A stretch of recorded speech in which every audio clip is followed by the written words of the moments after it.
Welcome back to From the Workshop. Again, your host, Brandon Hart. And again, we are in the NimbleLink Nerd Lair. Wanted to spend a little bit of time in this video talking about not the world's favorite topic, testing and certifications. Wait, don't turn off the video yet. This is important information and something that a lot of people really need to know about. It's commonly misunderstood information, so hopefully we can kind of clarify some things here, and kind of let's just jump in.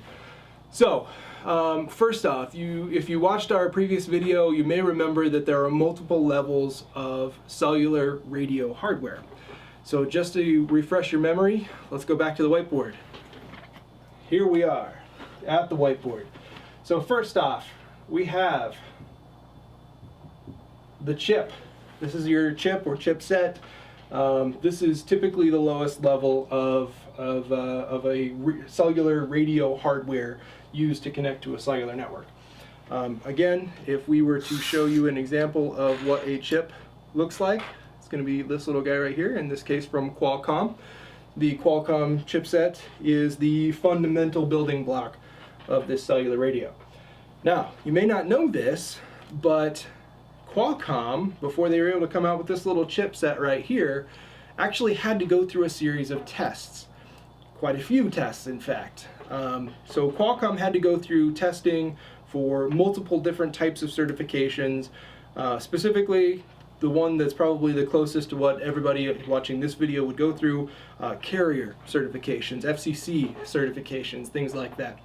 So that chipset has gone through a number of different tests, a number of different certification rounds in order to be able to get to the point where it was an approved chipset for use in the next level, the module. Okay, so at the module level, so we'll just bring our friend over here from Gemalto or Centurion. This is a cellular module.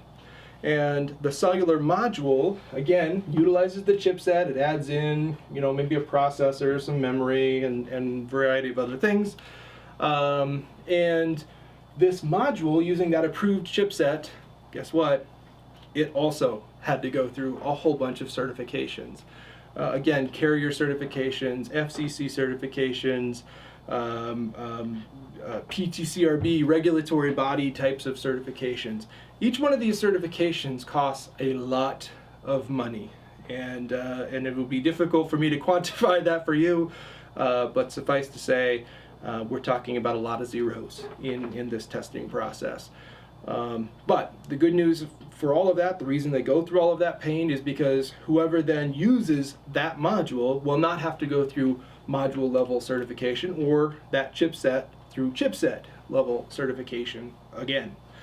So then we get to the next level where somebody uses this now fully certified and approved cellular module in their end device.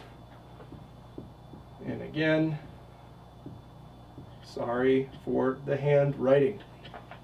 End device. The end device itself is not just a level of hardware that's been built. The end device, in this case, we'll use one of our SkyWire modems right here as well.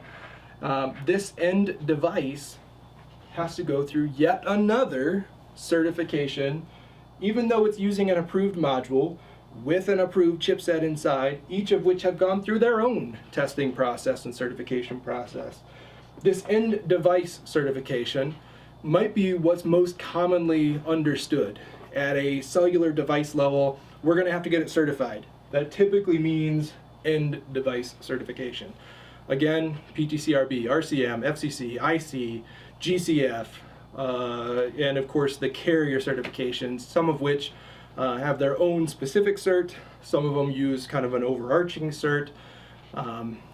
It's confusing. If it sounds confusing, that's because it is. And so this end device certification, fortunately, is the last level of certification that a device developer has to go through. So if you built up your super widget box and you took and your super widget box used either an approved module or an approved chipset, you would then have to go through all of the subsequent certification levels after that. Good news, you can probably hear what's coming. The good news there, the SkyWire modem has already been end device certified. So all of that confusing stuff, everything I talked about pretty much prior to this point in the video, you don't have to worry about because this device is already fully certified.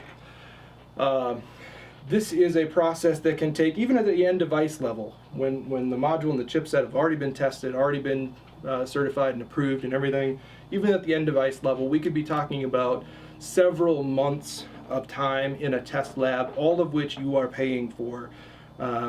Could be tens of thousands, could be in some cases up to the hundreds of thousands of dollars, and that assumes that you pass. So it assumes you don't have to go back and change something and come back and try again.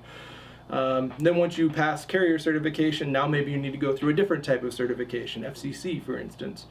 So anyway, the short story, the moral of this video is, with our end device certified embedded cellular modems, all of the certification hassles and worries and expense is already taken care of for you. You can then take one of these SkyWire modems, put it in your device, as I have done here, and now this entire device carries that end device certification associated with the SkyWire modem. So I hope you can see that makes things a lot easier and a lot less painful and certainly less costly for you, the end device developer. So there you go. That's a little bit about certifications. There's certainly a lot more to be said, and if you know more about the certifications and want to correct something that I said, please do post it in the comments. We'd love to hear from you.